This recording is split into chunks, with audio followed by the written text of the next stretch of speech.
할렐루야. 오늘도 마음을 잘 지키시는 하루 되시기를 바랍니다. 아멘. 성경을 읽으면서 가장 어려운 내용 중에 하나가 이 제사 그리고 절기에 대한 이야기입니다. 오늘은 이 절기에 대한 이야기가 나오는데요. 이 가나안에 가게 되면 이 절기를 꼭 지켜야 된다라고 주님께서 명령을 내리십니다.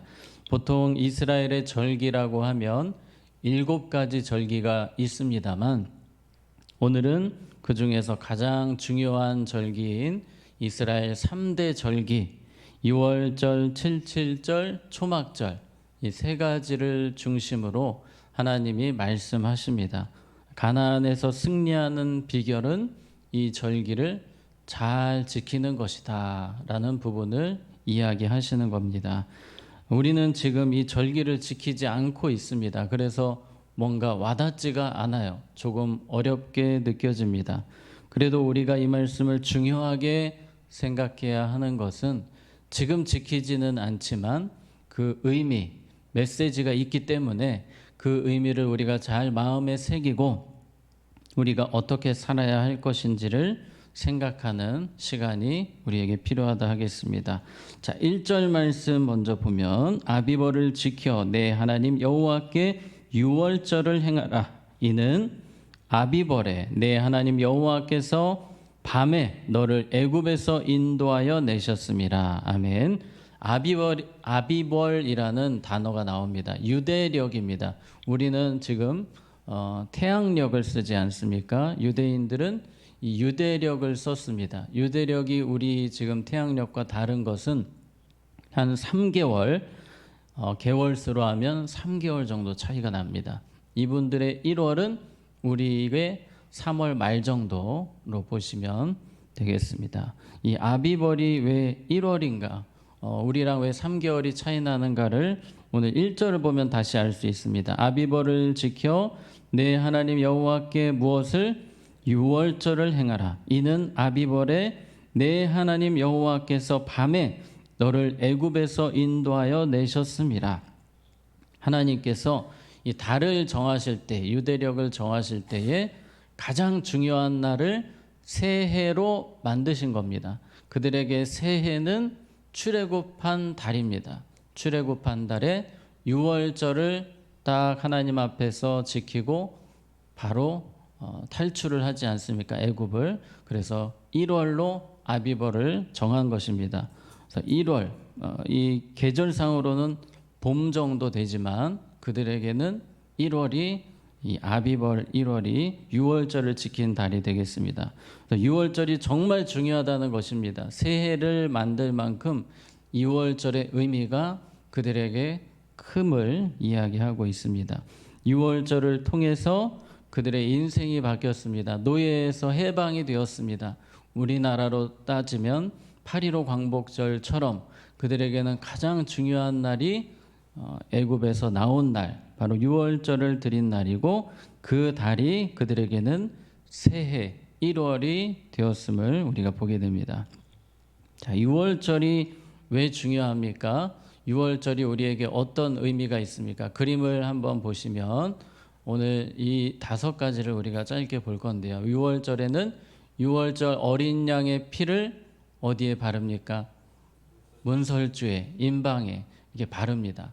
죽음의 사자가 6월절 어린 양의 피를 바른 가정에는 찾아오지 않았습니다. 넘어갔습니다. 6월 패스오버라고 그래서 그냥 다른 집으로 넘어갔습니다. 6월절 밑에 보시면 예수님의 십자가가 있습니다. 예수님께서 6월절 어린 양이 되셔서 우리를 구원하셨습니다. 우리가 고난주간이 보통 언제입니까? 3월, 4월 그쯤 아닙니까? 이 사람들의 이 6월절은 1월이잖아요. 그러니까 시기적으로 3월 우리식으로 하면 딱 고난주간쯤으로 연결이 되고 예수님이 십자가 지신 그 날이 6월절 무교절로 우리가 생각해 볼 수 있겠습니다. 자, 내려주시고요.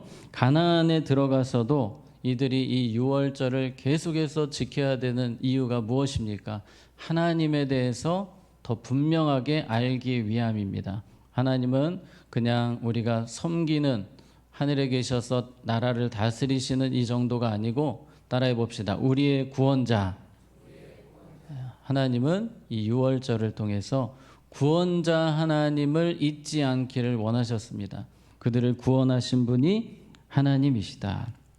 애굽에서 평생 노예로 살 사람들을 구원하신 분이 하나님이시다. 이것을 잘 깨달아야만, 이것을 망각하지 말아야만 그들은 바른 목적과 방향으로 가나안에서 살 수 있기 때문에 하나님은 이 유월절을 지키라고 하셨습니다. 우리도 평생 잊지 말아야 될 것 십자가입니다. 십자가의 구원, 십자가의 구원 때문에 우리가 새롭게 태어났습니다. 하나님의 자녀가 되었습니다.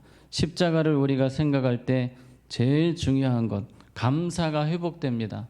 우리가 정말 하나님의 은혜로 사랑받고 구원받고 지옥에서 건진받은 이 사실이 큰 감사의 제목인 줄로 믿습니다. 오늘 하루 십자가를 생각하며 감사가 회복되는 하루가 되시기를 바랍니다. 우리는 이 십자가를 생각하며 내가 얼마나 존귀한 자인지를 깨닫게 됩니다. 예수님이 생명을 주실 만큼 나는 존귀한 사람이다. 하나님이 귀하게 여기는 사람이다를 깨닫게 되고, 또 그만큼 책임감을 느끼게 됩니다. 십자가를 더 깊이 묵상할수록 내가 더 주님을 위해 살아야지라는 마음을 갖게 되는 것입니다. 주님은 그렇게 구원자 하나님을 의미하는 이 유월절을 계속해서 지키라 말씀하셨습니다. 4절입니다. 그 이래 동안에는 내 모든 지경 가운데에 누룩이 보이지 않게 할 것이요, 또 내가 첫날 해질 때에 제사 드린 고기를 밤을 지내 아침까지 두지 말 것이며, 유월절과 세트로 나오는 절기가 무교절입니다. 그림을 보시면 유월절과 무교절이 같이 갑니다. 유월절이 딱 끝나자마자 무교절이 시작이고, 무교절은 7일 동안 누룩이 없는 빵을 먹습니다. 빵집에서 누룩, 이스트를 빼면 아마 그 빵집이 망할 수밖에 없어요. 맛이 없으니까요. 그 맛없는 빵을 먹는 절기가 이 무교절입니다. 자, 내려주시기 바랍니다. 자, 무교절이 7일 동안 진행됩니다. 이 맛없는 빵을 먹으면서 그 고난의 시기, 출애굽하던 그 고난의 시기를 그들은 묵상하면서 다시 감사하게 됩니다. 주님의 은혜로 구원받은 이 사실을 다시 떠올립니다. 우리 하나님의 자녀들에게는, 특별히 십자가 은혜를 경험한 사람들에게는 이 누룩이 없는 빵을 먹는 시간이 어떤 시간이냐면요, 누룩은 보통 무엇을 상징합니까? 죄를 상징합니다. 죄가 없는 삶, 죄를 제거하는 삶, 날마다 죄와 싸우는 삶을 살아가라고 의미하는 것이 무교절입니다. 평생 우리가 그렇게 살아야 되지 않습니까? 십자가 은혜를 받은, 유월절의 은혜를 받은 사람들은 평생 사도 바울처럼 나는 날마다 죽노라 고백했던 것처럼 죄와 싸우는 삶을 살아야 됩니다. 오늘 하루가 더욱더 죄와 싸우는 우리 모두가 되기를 원합니다. 아멘. 자, 계속해서 이 무교절 말씀까지 살펴봤고요. 제가 유월절, 무교절 말씀드렸는데 이 절기를 지금도 지키는 사람들이 있습니다. 3대 절기를 다 지키는 사람들도 있습니다. 일단은 유대인들이 그렇지 않습니까? 유대인들은 지금도 유월절에 메시아를 기다립니다. 유대인들의 문제는 예수님이 2000년 전에 오셨지만 믿지 않는 것이 문제 아닙니까? 지금도 그들은 유월절을 지키고 있습니다. 또 이단 중에 제7일 안식교, 이 3대 절기 지킵니다. 또 하나님의 교회, 신천지 다 유월절 이런 거 지키고 있습니다. 이 사람들의 공통 분모는 율법은 지키지만 예수님의 십자가에 대해서는 깊이 다루지 않는 것입니다. 구약의 율법에 집중하는 것이죠. 자, 계속해서 말씀 보겠습니다. 유월절, 무교절 다음에 그림을 보시면 초실절이라고 있습니다. 초실절은 첫 열매, 첫 수확을 드리는 절기입니다. 바로 그 시점에, 무교절이 끝나는 시점에 예수님이 부활하셨습니다. 예수님이 부활하셔서 부활의 첫 열매가 되셨다 하지 않습니까?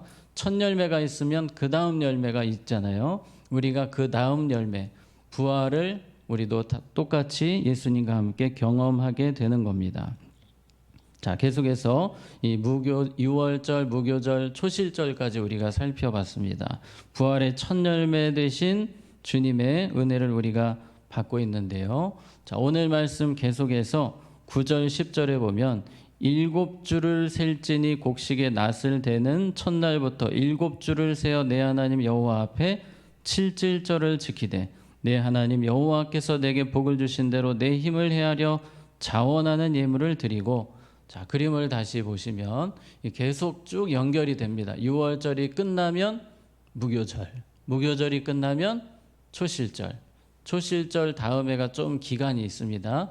칠칠절이라고 하면 그대로 7 곱하기 7입니다. 안식일을 7번 지나면 칠칠절이 되고 그때 하나님 앞에 곡식을 드리는, 첫 수확을 또 드리는 그런 절기가 되겠습니다. 자, 그런데 이 시기적으로 어디하고 딱 맞아 떨어집니까? 성령이 임한 시기와 딱 맞아 떨어집니다. 예수님이 부활하신 그날을 초실절이라고 했을 때 예수님이 이 땅에서 부활하시고 40일 동안 계셨습니다.